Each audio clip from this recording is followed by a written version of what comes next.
Hey, what up guys? Rubin here. Do you ever feel like you want to say something or speak your mind in the moment, but you end up just freezing up, and no matter how much you build yourself up in your head to say something, you just can't. You just can't find the courage to.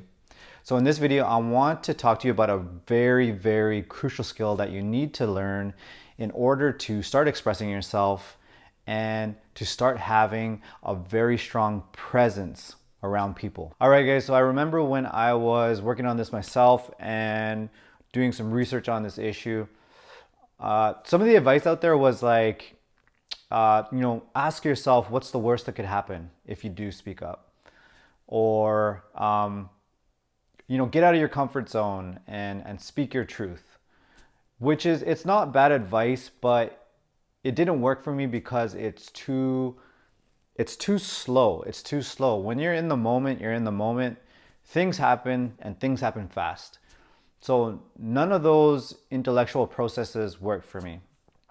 And I'm a big believer that your truth is in your body. So I'm gonna give you an example of this. So I used to work in an office, and when I used to take transit, so I take the SkyTrain here in Vancouver to my job, and so I'd ride the SkyTrain, and when it was time for my stop, it's SkyTrain etiquette for the people to let you off the train before they rush into the SkyTrain.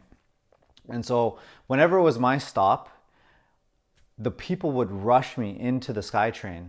And it was really frustrating for me. And I wanted to speak up and say something. But no matter what, day after day after day, I just couldn't get angry. I couldn't say anything. I couldn't say anything out loud. I couldn't express my frustrations. And so I remember every day I'd be almost up to my stop, and I'd be telling myself, building myself up, like, I'm gonna say something. I'm gonna say something. So the doors would open, they'd rush me into the SkyTrain, and then I'd freeze, right? So no response, I just freeze up, and then I get more and more frustrated with myself. So the more I tried to solve this problem up here by telling myself to have courage up here, the more frustrating it got, and the more things stayed the same. So the key skill here that I needed to learn in order to start overcoming this was going into my body and learning how my muscular system was actually stopping me from speaking. It's just the way, when you grow up in a certain type of house, when you're not allowed to speak up and you're told what you have to say isn't important, that type of thing, what ends up happening is your muscular system actually stops you from speaking in order to avoid painful emotions. Now, how did that happen for me? So every time, I'll go back to the SkyTrain story, right? So I went to the SkyTrain. Every time I wanted to speak up, I wouldn't. But then I started to notice which one of my muscles was actually flexing and tensioning to stop me from speaking. Because speaking takes muscles, right? Your muscles have to fire in order for you to speak. And so what I ended up doing was I started paying attention to my belly, my throat, and my jaw. And I noticed that every time I wanted to speak but I couldn't, my belly here, so my solar plexus in my belly was flexed. My throat was flexed. My jaw was flexed. So my muscles were actually contracting because of my patterns growing up. My muscles were actually contracting and stopping me from speaking. And so if you're watching this video, you might not even be aware of the fact that your muscles are actually stopping you from speaking due to the patterns you've had your whole life. And one of the big ones was my throat. Like, I didn't even know how to flex my throat. So if you're watching this video, you may not even know how to flex your throat. You may not know that your jaw is tightening muscularly. You may not know that your belly's flexing in these moments. And this is the tension that you need to start working with in order for your body to just let go and speak as you're supposed to.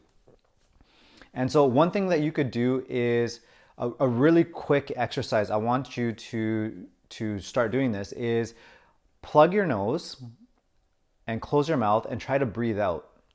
So just like this. It's the same muscular response as when you want to speak, but your body and your muscles hold you back. Your jaw goes tight, your throat flexes, and your belly tightens. So again, it's plugging your nose, closing your mouth, and trying to breathe out. And notice the muscular holding pattern that results from that. Okay, so once you start to do that, in these moments where you want to speak up and you want to do that, you can find ways to start releasing that tension. You can find ways to unflex your throat. So for example, if you swallow right away, if your throat is flexed and you swallow, it unflexes your throat. Another example is if you put your tongue on the roof of your mouth, that'll actually unflex your throat. And then what your breath will do is it'll go back down to the base of your spine, because in these moments also, you'll notice that your breath becomes really shallow. It goes to your chest. And so this is a very, very crucial thing that you need to be aware of, because again, you cannot fix this issue up here. You have to fix it through your body, and you have to fix it non-cognitively. It's extremely, extremely, extremely important. The more you think about up here, like intellectual things, like ask yourself, what's the worst that could happen? Or who could be impacted if I speak up? Intellectual answers like that. The moment's gone, guys. It's already gone. It's real time. It's real life. And you have to start using your body as a vehicle for you to live your truth. So guys, this is how we actually start reverse engineering the process. See, when you came into the world, when you're a baby and you're running around all crazy and just like fearless, you never had these psychic holding patterns, these patterns in your body, and these patterns of holding tension in your body. So this is how we reverse engineer. So now when you guys go into these situations, right? Maybe there's a bit of stress, you freeze up. Just start to become aware of your body and how it holds the tension. Usually in the belly, in the throat, right? Some people have it in their chest and their shoulders. Their shoulders are raised a little bit. Start to notice this and use your breath to release that tension in the moment. And when that happens, you'll notice that you can't spiral with your thoughts out of your head because you stay in your body. So essentially, there's always going to be a moment where you disconnect from your body in these situations. And that's why this is an extremely crucial skill for you to start moving freely, being present, and expressing yourself like you were meant to express yourself. So I hope this video helps. And if you did find it helpful, what you can do is join our private Facebook group. We got videos, articles, content coming out that's gonna really help you crush this thing once and for all. It's a great group. We're keeping the quality of the content high. It's not a place for people to just come in and just vent about their problems. It's an environment, it's a safe space for people to fully recover from social anxiety. You're more than welcome to join the group, and I'll see you on the inside.